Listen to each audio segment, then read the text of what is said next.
Well back to the channel. Myself Nirman चीते।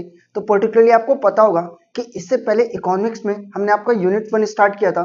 उस chapter को मैंने आपका 3 पार्ट्स में बाइफरकेट किया था, पार्ट 1, पार्ट 2 और फाइनली आपका लास्ट पार्ट रहेगा पार्ट 3, जहां पर कि मैं आपको प्रॉपर तरीके से बताऊंगा कि अपॉर्चुनिटी कॉस्ट क्या होता है और मल्टीपल चीजें हैं कि जिनको हम गो थ्रू करेंगे। वेल चलिए तो स्टार्ट करते हैं। चलो यार, तो सबसे पहले समझते हैं कि अपॉर्चुनिटी कॉस्ट बोलते किसको है और अपॉर्चुनिटी कॉस्ट क्या होता है। वेल मुझे एक बात बताइए। अब मान लीजिएगा कि नोबिता है, ठीक, नोबिता के एग्जांपल से समझते हैं, बहुत बेहतर समझ में आएगा। अब नोबिता है, अब नोबिता पढ़ भी सकता है, सो भी सकता है, शिजुका से भी बातचीत कर सकता है और नोबिता बेसबॉल भी खेल सकता है। तो वेल नोबिता ने इन चारों कामों में से क्या किया? तो मान लीजिएगा कि नोबिता शिजुका से बातचीत करने लग जाता है। वेल सभी को पसंद होता है, चलो। तो नोबिता शिजुका से बातचीत करने लग जाता है। तो अगर नोबिता शिजुका से बातचीत नहीं करता तो क्या करता? भाई ऑब्वियस बात है, अगर मान लीजिएगा कि नोबिता शिजुका से बातचीत नहीं करता तो बेसबॉल को खेलता। तो नोबिता ने शिजुका से बातचीत करने के लिए किस चीज को सेक्रीफाइस किया? ऑब्वियस बात है, नोबिता खेलने नहीं गया। तो वही चीज है। तो अपॉर्चुनिटी कॉस्ट क्या होता है? तो नेक्स्ट बेस्ट ऑल्टरनेटिव फॉरगॉन। अब वेल आप कहेंगे आपने डेफिनेशन तो रटवा दिया यार, मतलब बताओ ना क्या होता है। देखो समझो यार, अपॉर्चुनिटी कॉस्ट या नेक्स्ट बेस्ट ऑल्टरनेटिव फॉरगॉन किसको कहा जाता है? कि मान लीजिएगा कि मेरे पास 3 ऑप्शंस थे, option A, option B, option C. For an example job के पॉइंट ऑफ व्यू से बताता हूं। आप एक जॉब कर सकते हो 15,000 की, आप एक जॉब कर सकते हो 25 की और एक जॉब कर सकते हो 30 की। अब आप नहीं करोगे, आपको ऑफर आया हुआ है कि भाई आप 30,000 की जॉब को करना पसंद करेंगे कि 25,000 की जॉब को करना पसंद करेंगे कि 15,000 की जॉब को करना पसंद करेंगे। तो वेल ऑब्वियस बात है, जहां पर आपको ज्यादा सैलरी मिलेगा आप उसकी तरफ जाएंगे। तो मान लीजिएगा कि ऑप्शन सी बेटर था, वहां पर आपको 30 मिल रहे थे और ऑप्शन बी में 25 मिल रहे थे। तो आपने ऑप्शन सी 30,000 की जॉब को चुना। तो 30,000 की जॉब को चुनने के लिए आपने किस जॉब को सेक्रीफाइस किया? 25,000 की जॉब की। तो उसी को तो कहा जाता है अपॉर्चुनिटी कॉस्ट। मतलब यार सिंपल है ना, देखो दोबारा बताता हूँ, ध्यान से देखना, इंपॉर्टेंट कॉन्सेप्ट है। कि मान लीजिएगा कि एक एक्स था और जो एक्स था उसको सैलरी मिल रही थी, एक 70,000 की, एक 50,000 और एक 60,000 रुपए महीना। तो एक्स ने 70,000 वाली जॉब को चुना। अगर एक्स 70,000 वाली जॉब नहीं करता तो वो कितने वाली जॉब करता? 60,000। बस उसी को तो क्या कहा जाता है? Opportunity cost. कि आपने जो सबसे बेस्ट ऑल्टरनेटिव है उसको चुना। अगर आप ये नहीं चुनते तो आप किसको चुनते? 60,000 वाली जॉब को। तो आपने 60,000 वाली जॉब को सेक्रीफाइस किया ताकि आप 70,000 वाली जॉब की तरफ जा सकें। इसी को क्या कहा जाता है? Opportunity cost. तो अपॉर्चुनिटी कॉस्ट क्या है? 60। समझ गए कि वही चीज मैं कह रहा हूं कि नोबिता क्या क्या कर रहा है? शिजुका के साथ बातचीत कर रहा है। और वेल अगर नोबिता शिजुका के साथ बातचीत नहीं करता तो वो बेसबॉल खेलता। तो नोबिता ने बेसबॉल खेलना सेक्रीफाइस किया ताकि वो शिजुका के साथ बातचीत कर सके। तो यहाँ पर अपॉर्चुनिटी कॉस्ट क्या है? जिस चीज को आप सेक्रीफाइस करते हैं। तो क्या सेक्रीफाइस हुआ? बेसबॉल खेलना। चलो, तो वेल मुझे लगता है कि तुम्हें बहुत प्रॉपर क्लियर होगा कि अपॉर्चुनिटी कॉस्ट क्या होता है। अब यार एक one of the most important चीज की तरफ जाएंगे। वेल आपको याद होगा मैंने कहा भी था कि micro economics is all about the curve. कि माइक्रो इकोनॉमिक्स में कर्व भी कर्व होते हैं और वही सबसे इंपॉर्टेंट रोल प्ले करते हैं। तो अब तुम्हें बताता हूं कि यार कर्व क्या होता है। देखो यार, किसी भी चीज को आप ग्राफ पर रिप्रेजेंट कर दो, उसी को तो कर्व कहा जाता है। अब ये मत कहने लग जाना कि ग्राफ पेपर क्या होता है। वेल पता है तुम्हें ग्राफ पेपर किसको बोलते हैं? ऑब्वियस कुछ इस तरीके का। अभी देखा होगा तुमने, क्लास 9th और 10th पढ़कर आए हो, ऐसा नहीं आ गए तो ग्राफ पेपर पता होगा, भले ही कितने ही वीक हो। तो यार जब भी किसी चीज को आप ग्राफिकली रिप्रेजेंट करते हैं, कैसे रिप्रेजेंट करते हैं? ग्राफिकली। बस उसी को क्या बोलते हैं? कर्व। अब यार मैं दो वर्ड्स ना कई बार यूज करूंगा इकोनॉमिक्स में, तो ऐसे चौक मत जाना कि क्या। एक में जिक्र करूंगा कर्व का तो कर्व ये होगा। एक में जिक्र करूंगा स्केड्यूल का, स्केड्यूल बोलते हैं टेबल, वो ये होगा। तो जब भी मैं कर्व और स्केड्यूल का जिक्र करूं तो समझ गए जी। यार ऑब्वियस है ना, कर्व ये, स्केड्यूल ये। चलो, तो अब जरा समझते हैं, अब मेन मुद्दे की तरफ लौट कर आते हैं। इकोनॉमिक्स के कुछ बेसिक्स हैं जो कि आपको पता होने चाहिए कि क्लास 11th में स्केड्यूल और कर्व किसको कहा जाता है। वेल क्लियर किए होंगे। देखो यार, तो पीपीसी समझता है क्या होता है? Production possibility curve. भाई मैंने आपको शुरुआत में बताया था कि रिसोर्सेज लिमिटेड है और वही हम इकोनॉमिक्स में पढ़ते हैं। तो लिमिटेड रिसोर्सेज को आप बेस्ट वे में कैसे यूज करेंगे वो हम इकोनॉमिक्स में सीखते हैं। उस चीज को मैं ग्राफिकली रिप्रेजेंट करूंगा कि भाई जेब में 5 रुपए हैं। अब 5 रुपए है तो 3 इक्लेयर्स या 2 पल्स या 3 पल्स 2 इक्लेयर्स। भाई जेब में तो 5 ही रुपए रहेंगे। तो उन 5 रुपयों को आप, उन 5 रुपीज को आप कैसे प्रॉपर यूटिलाइज करेंगे वो यहाँ पर हम सीखेंगे। प्रॉपर यूटिलाइजेशन नहीं बताऊंगा, बस ये बताऊंगा कि इकोनॉमी में रिसोर्सेज लिमिटेड होते हैं और जब उन लिमिटेड रिसोर्सेज को आप कर्व या ग्राफिकली रिप्रेजेंट करते हैं उसको क्या बोलते हैं? पीपीसी। क्या बोलते हैं? पीपीसी। चलो तो क्लियर हो गया, एक बार रीड करते हैं, चलिएगा। तो graphical representation of possible combination of 2 goods. तो 2 गुड्स है, मतलब या तो मैं ए खा सकता हूं या बी खा सकता हूं। ए खाऊंगा तो बी कम होगा, बी खाऊंगा तो ए कम होगा। जब इस चीज को आप ग्राफिकली रिप्रेजेंट करते हैं उसको बोलते हैं पीपीसी। क्या बोलते हैं? पीपीसी। यार वेल जल को पानी कहा जा सकता है, ऑब्वियस कहा जा सकता है, मना थोड़ी करोगे। तो एक चीज के कई सारे नाम हो सकते हैं, तो समझते हैं। यार पीपीसी को भी आप कई नामों से जान सकते हैं, जैसे पीपीसी को प्रोडक्शन पॉसिबिलिटी कर्व कहा जाता है, प्रोडक्शन पॉसिबिलिटी फ्रंटियर बोलते हैं, प्रोडक्शन पॉसिबिलिटी बाउंड्री बोलते हैं, ट्रांसफॉर्मेशन बाउंड्री बोलते हैं, ट्रांसफॉर्मेशन कर्व बोलते हैं, और ट्रांसफॉर्मेशन फ्रंटियर। तो पीपीसी के कई सारे नाम हैं। अब क्या याद करने, ऑब्वियस करने तभी तो लिखे, वरना क्यों लिख कर देता। तो करने हैं, one of the most important concept कर रहे हैं जो लेकर जा रहे हैं। तो वेल मुझे लगता है कि आपको पीपीसी के नाम तो क्लियर हो चुके होंगे। अब assumptions फॉर पीपीसी समझते हैं आप। ये assumptions क्या होती हैं यार, समझो। Economics is all about the assumptions। अब क्या जनरल तुम दो गुड्स खाते हो क्या? क्या जनरल के इकोनॉमी में दो गुड्स होते हैं? ऑब्वियस बात है नहीं यार, बहुत सारे गुड्स होते हैं। तो मैं अज्यूम करने को कह रहा हूँ, मान लो कि हम दो ही गुड्स को लेकर जाएंगे, तो करवा रहा हूँ ना अज्यूम, वरना इकोनॉमिक्स में समझा ही कहाँ पाऊंगा। आप कहने लग जाए नहीं हम तो 5-6 गुड्स खाते हैं, नहीं हम तो 5-6 गुड्स पे कंजम्पशन करते हैं, मैं क्यों दो टॉफी खाऊं, मैं तो 4 खाऊंगा। अबे खा सकते हो, मना थोड़ी कर रहा हूँ। लेकिन फिर वही बात है कि इकोनॉमिक्स तो गलत हो जाएगा। तो इकोनॉमिक्स में कर्व या कुछ कॉन्सेप्ट्स को समझाने के लिए हमें कुछ चीजें अज्यूम माननी पड़ती हैं, उसको अजम्पशंस कहा जाता है। क्लियर? चलो तो समझते हैं कि पीपीसी के अजम्पशंस क्या है। सबसे पहले पीपीसी का अजम्पशन क्या होगा कि भाई जो एक इकोनॉमी में रिसोर्सेज है वो फिक्स्ड होंगे, मतलब जेब में 5 रुपए रहेंगे, 5 रुपए से ज्यादा नहीं हो सकते। अब 5 रुपए है तो या तो 3 पल्स 2 क्लियर्स, 3 इक्लियर्स तो 2 पल्स, वो वाली चीज। चलो फिर दूसरी चीज क्या है, with the help of given resource only 2 goods can be produced. इसका मतलब क्या है कि भैया जो रिसोर्सेज है उनसे 2 ही गुड्स बनेंगे। दूसरा assumption ये। तीसरा, जो रिसोर्सेज है वो फुल्ली एंड एफिशिएंटली यूटिलाइज्ड होंगे। मतलब अगर जेब में 5 रुपए हैं तो 5 के 5 रुपए खर्च करूंगा, बचाऊंगा कुछ नहीं, सारा पैसा खर्च कर दूंगा जी। तो उसको बोलते हैं कि resources fully and efficiently utilised हों। और resources are not equally efficient in production of all product. अब यार ये भी one of the most important चीज है। अब समझो। वेल मुझे एक बात बताओ यार, मैं खाना बनाने में बेहतर हूँ, आप कहते हैं भाई नाच कर दिखा। मैं नहीं दिखा सकता नाच कर, मुझे नहीं आता। तो मैं जितना बेहतर खाना बना सकता हूँ उतना बेहतर नाच तो नहीं सकता। तो बेहतर रहेगा कि जिस काम में मैं बेहतर हूँ खाना बनाने में, वो मुझसे बनवाए, मुझे नचवाए नहीं। चलो तो वही चीज यहाँ पर है कि resources are equally efficient. Resources are equally efficient का मतलब क्या है कि मना कर रहा हूं, होगे नहीं। ऐसा नहीं हो सकता कि जो चीज ब्रेड बनाने में बेहतर है वो चीज बटर भी उतना ही बेहतर बनाएगी। तो समझकर चलेगा कि रिसोर्सेज इक्वली एफिशिएंट नहीं होंगे। और एक चीज, टेक्नोलॉजी कांस्टेंट रहेंगी। यार ये one of the most important चीज है, इसको कांस्टेंट रखना। क्यों? यार मान लो ना कि कल को पेट्रोल है, अब आप ऐसा व्हीकल बना देते हैं जिसमें पेट्रोल कम, मान लो आपको इतना तो पता होगा कि 1 लीटर पेट्रोल में मान लीजिएगा बुलेट 20 किलोमीटर चलती है। आप 1 लीटर पेट्रोल डालते हो तब बुलेट 20 किलोमीटर चलती है।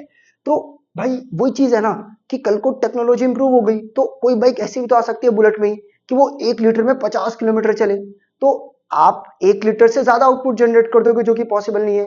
तो यहाँ पर ये मानकर चलेंगे कि टेक्नोलॉजी कांस्टेंट रहेगी, क्योंकि कई बार अगर टेक्नोलॉजी इंप्रूव हो जाती है तो कम रिसोर्सेज का यूज कर आप ज्यादा आउटपुट जनरेट कर सकते हैं। और वेल इकोनॉमिक्स में जो चीज मैं समझा रहा हूँ वो गलत हो जाएगी। चलो तो आप इतना समझ गए पीपीसी का मतलब क्या है कि भाई जब किसी भी चीज को आप ग्राफिकली ग्राफ पर रिप्रेजेंट करते हो, भाई उसको तो कर्व बोलते हैं। जब दो कॉम्बिनेशन, दो गुड्स ए और बी, आप ये दिखाओगे कि ए बढ़ाओगे तो बी कम होगा, बी बढ़ाओगे तो ए कम होगा, उसको ग्राफिकली रिप्रेजेंट करते हो, उसको आप क्या बोलते हो? पीपीसी। आप कहोगे हाँ भाई समझ गए हम, क्लियर है, और नाम भी समझ गए, assumptions भी समझ गए। वेल चलो कर्व के बारे में समझते हैं। यह कर्व को बताने के लिए पहले मुझे टेबुलर रिप्रेजेंटेशन करना पड़ेगा। अब टेबुलर रिप्रेजेंटेशन किसको कहा जाता है, मैंने तुम्हें बताया था, ये स्केड्यूल होता है। क्या होता है? स्केड्यूल। और ये क्या होता है? कर्व। चलो तो पहले स्केड्यूल की बातचीत करेंगे फिर कर्व की बातचीत करेंगे। तो बहुत अटेंटिवली सुनना और समझना। देखो भाई A B C D E F G, ये वेरियस पॉसिबिलिटीज है आपके पास। ये वेरियस क्या है? पॉसिबिलिटीज। अब यहाँ पर आप इनसे गन्स भी बना सकते हैं और आप इनसे क्या भी बना सकते हैं? बटर। तो वेल समझते चलो यार। तो देखो जब आप गन्स बना रहे हो तो ध्यान से देखना भाई, यहाँ पर मैं कह रहा हूँ कि दो गुड्स हैं, आप गन्स की प्रोडक्शन गिराते जा रहे हो, देख रहे हो गिरती जा रही है, कम होती जा रही है, और बटर की प्रोडक्शन को इंक्रीज करते जा रहे हो।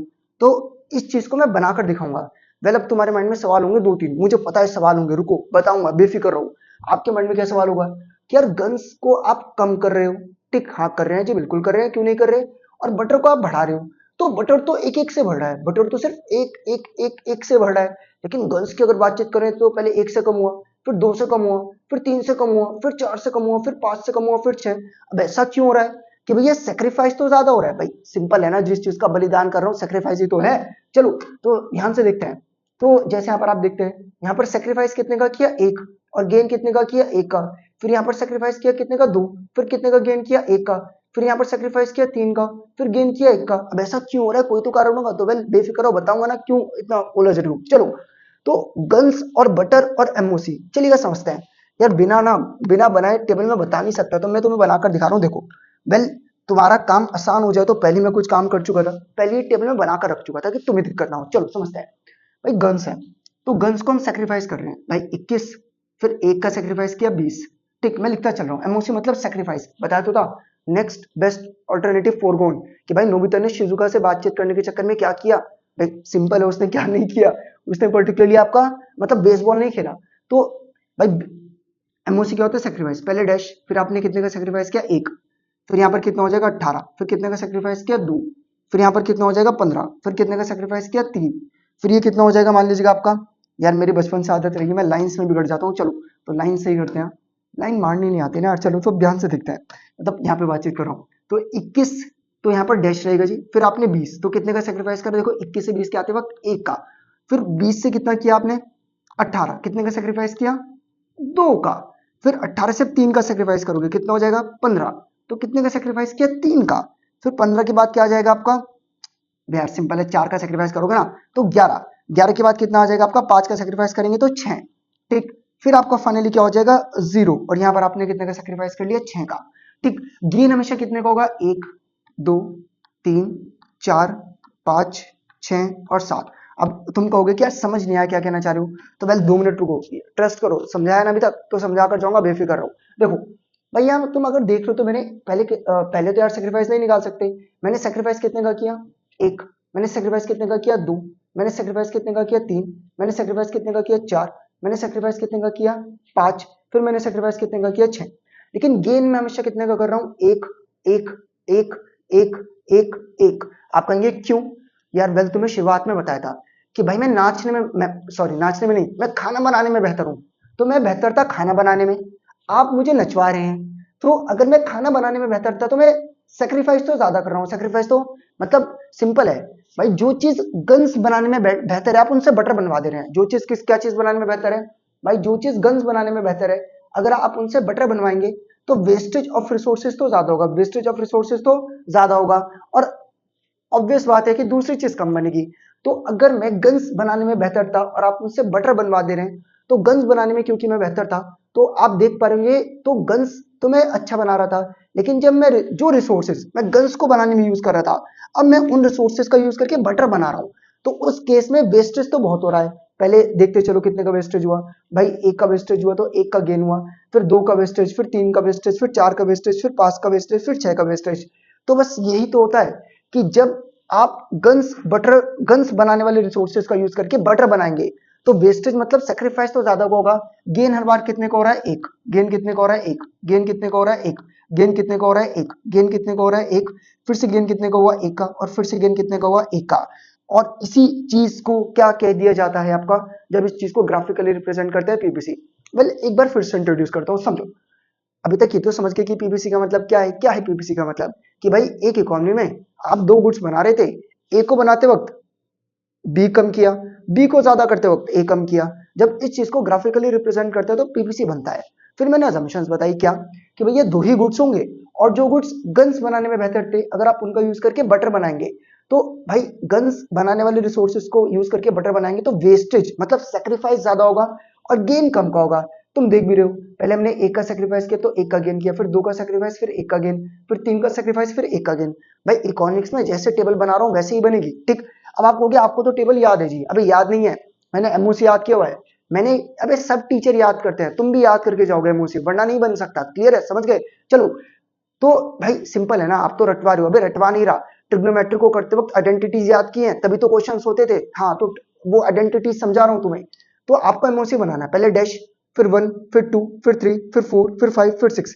फिर हमने इसको याद कर लिया 20, 21 में से 1 गया 20, 20 में से 2 गया 18, 18 में से 3 गया 15, 15 में से 4 गया 11, 11 में से 5 गया 6, और 6 में से 6 गया 0। क्लियर है। और यहाँ 1 से स्टार्ट कर दो बस, 1 2 3 4 5 6 7। अब ये 21 तो याद करना पड़ेगा, इतना तो करोगे, 21 को याद करोगे और फिर 1 2 3 4 5 6 7 बना दोगे।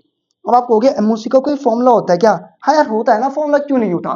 क्या होता है फॉर्मूला, एमओसी का फॉर्मूला होता है जी सैक्रिफाइस अपॉन गेन। क्या होता है, सैक्रिफाइस अपॉन गेन। अब भाई ये जो तुम चेंज देख रहे हो इसको बोलते हैं डेल्टा। क्या बोलते हैं, डेल्टा। इस चेंज को क्या बोलते हैं, डेल्टा।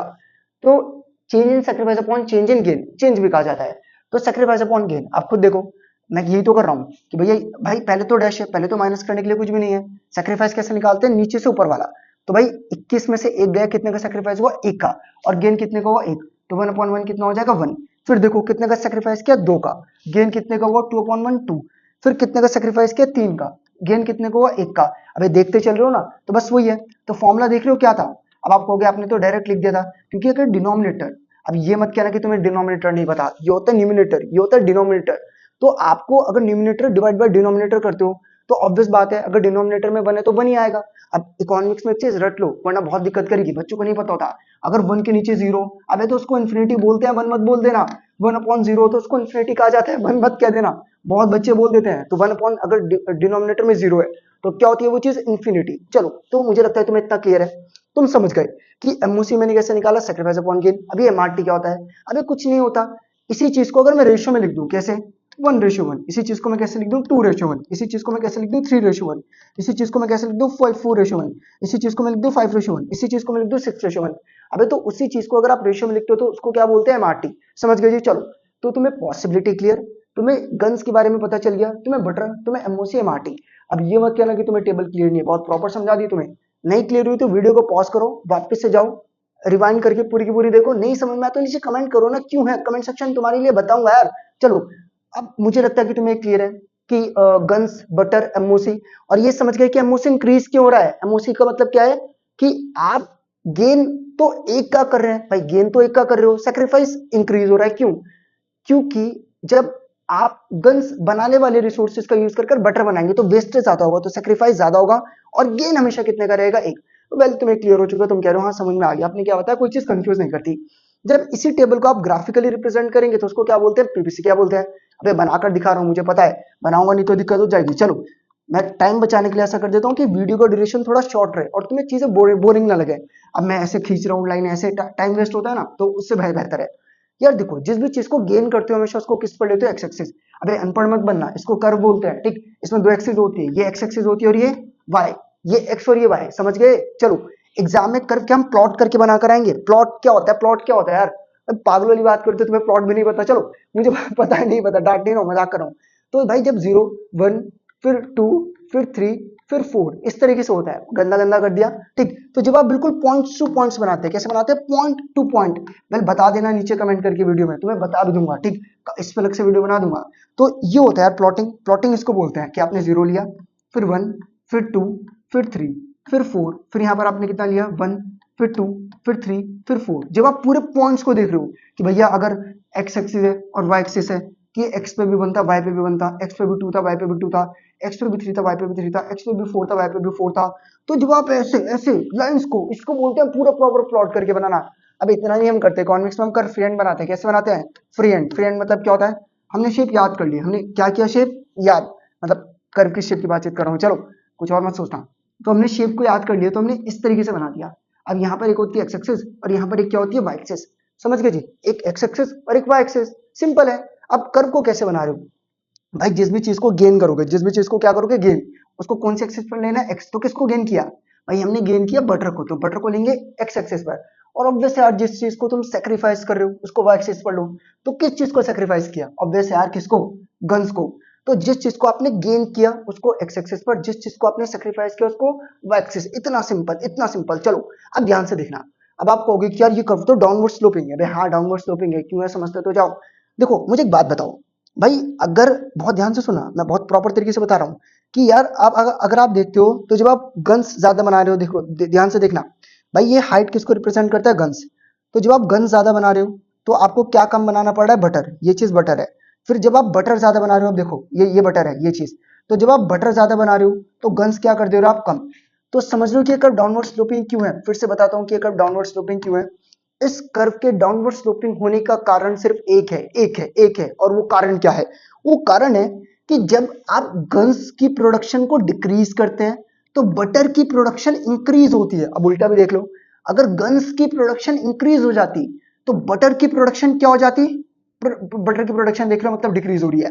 तो भाई जो चीज, देखो ध्यान से, जब आप 21 गन बनाते थे, 21 गन, तो बटर था आपका 0। जब आपने गन्स कितनी कर दी, 20, तो बटर कितना हो गया, 1। फिर जब आपने गन्स बटर और बढ़ा दिया तो गन और कम हो गई। जब आपने बटर और बढ़ा दी तो गन और कम हो गई, जब आपने बटर और बढ़ा दी तो गन और कम हो गई, जब आपने बटर और बढ़ा दी तो गन और कम हो गई, तो जब आपने बटर और बढ़ा दी तो गन जीरो हो गई। तो जब किसी भी चीज को आप ग्राफिकली रिप्रेजेंट करते हैं, ग्राफिकली, उसी को कर्व कहा जाता है। और ये कर्व डाउनवर्ड स्लोपिंग होता है। कैसे होता है डाउनवर्ड स्लोपिंग? एग्जाम में कैसे बना कराओगे बताओ फटाफट से। फ्री हैंड कैसे बना कराओगे? Free hand X axis Y axis, और आप ऐसे बना देंगे जिस चीज को आपने गेन किया किसको गेन किया भाई? गन्स नहीं, अबे बटर को, उसको एक्स एक्सेस पढ़ो। और जिस चीज को सेक्रीफाइस किया किसको सेक्रीफाइस किया? गन्स, उसको वाई एक्सेस पढ़ लो। और जब गन ज्यादा था तो बटर कम था, जब बटर ज्यादा था तो गन कम हो गया। इसलिए ये कर्व कैसे बनता है? Downward sloping. क्या बनता है? Downward sloping. समझ गए चीज? चलो अच्छा एक चीज और समझो भाई, ये जो तुम कर्व की शेप देख रहे हो ना, इस शेप को बोलते हैं स्लोप। क्या बोलते हैं इस कर्व की शेप को? स्लोप। क्या बोलते हैं? स्लोप। क्या बोलते हैं मुझे बताओ? स्लोप। तो अगर मैं पूछता हूं भाई, ये पीपीसी है, प्रोडक्शन पॉसिबिलिटी कर्व, कि जो पीपीसी की शेप है, पीपीसी का स्लोप है, क्या बोलते हैं इसको? Slope. Slope of PPC curve किस चीज पर डिपेंड करता है? तो भाई slope of PPC curve MOC पे डिपेंड करता है, एमओसी पर। अब एक कर्व की शेप कैसे होगी, किस पर डिपेंड करता है? एमओसी। अबे मैं कैसा दिखता हूँ मेरे माता पिता की जेनेटिक्स पे डिपेंड करता है, मेरी हाइट कितनी माता पिता की जेनेटिक्स पे डिपेंड करता है। तो वही चीज बता रहा हूँ। तो अगर मैं पूछता हूँ कि जो कर्व की शेप है उसे स्लोप बोलते हैं, क्या बोलते हैं? स्लोप। और ये पीपीसी का कर्व का जो स्लोप है किस पे डिपेंड करता है? एमओसी। किस पे डिपेंड करता है? एमओसी। समझ गए? तो slope of PPC curve dependent upon MOC.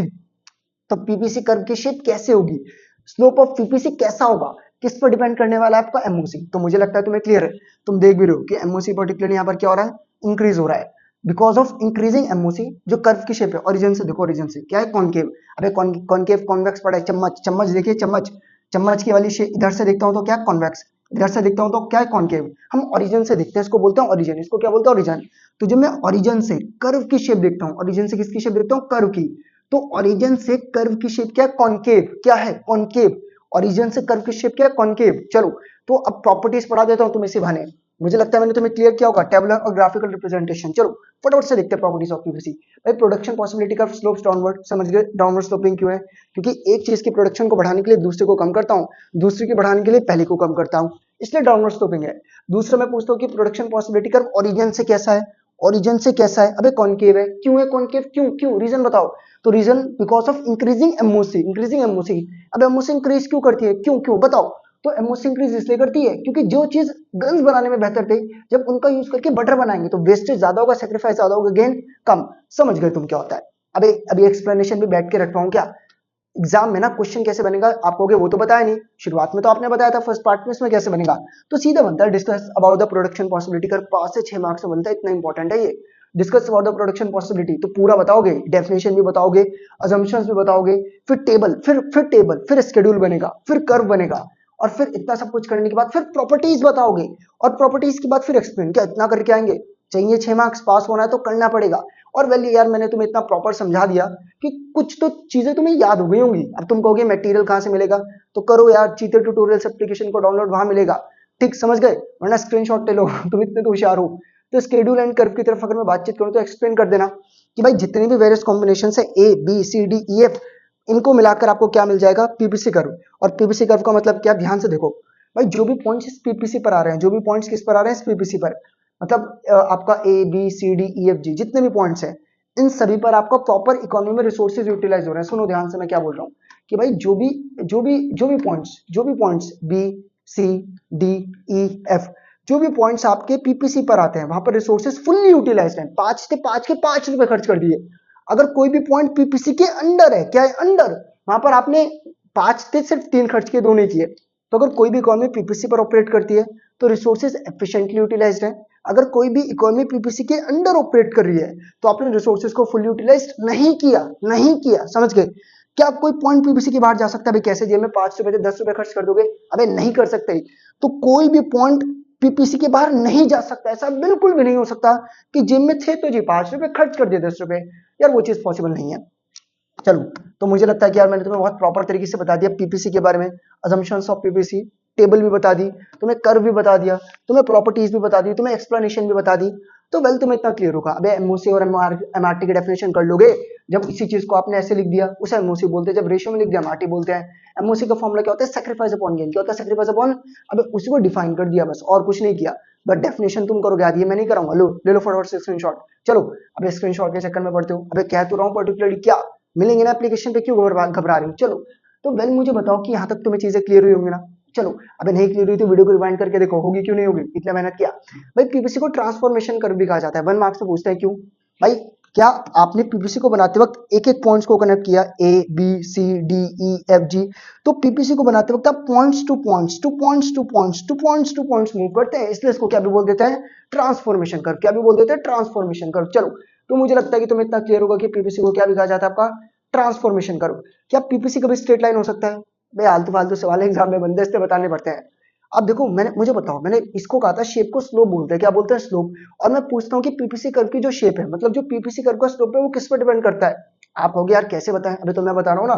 तो जो पीपीसी कर्व का स्लोप होता है, जो पीपीसी कर्व का स्लोप मतलब शेप होता है, वो एमओसी पे डिपेंड करता है। एमओसी मतलब एमआरटी, फर्क तो नहीं है, रेशियो में लिख देता है एमआरटी है, रेशियो में नहीं लिखा तो एमओसी है। अब ऐसा मत कहना यहाँ तो एमआरटी लिखा है, होशियार हो गए तुम। चलो, तो अगर बहुत ध्यान से सुनो, अगर जो एमओसी या फिर एमआरटी है, जो एमओसी और एमआरटी है, अगर एमओसी और एमआरटी कांस्टेंट है, क्या है, कांस्टेंट है, क्या है, कांस्टेंट। कांस्टेंट मतलब भाई जैसे आप देख रहे थे ना, एक का सेक्रीफाइस किया, एक का गेन कर रहे हो, एक का सेक्रीफाइस, एक का गेन। भाई यहाँ ध्यान से देखो ना यार, तुम क्यों उलझ गए। चलो देखो, यहाँ आप सेक्रीफाइस ज्यादा का कर रहे हैं और गेन कैसे कर रहे हैं, कम। तो अगर आप एक का सेक्रीफाइस करते हैं और एक का गेन, एक का सेक्रीफाइस एक का गेन, एक का सेक्रीफाइस एक का गेन, एक का सेक्रीफाइस एक का गेन, एक का सेक्रीफाइस एक का गेन, अगर ऐसा करते तब आपकी कर्व की शेप क्या बनती है, स्ट्रेट लाइन, जो कि कभी हो नहीं सकता।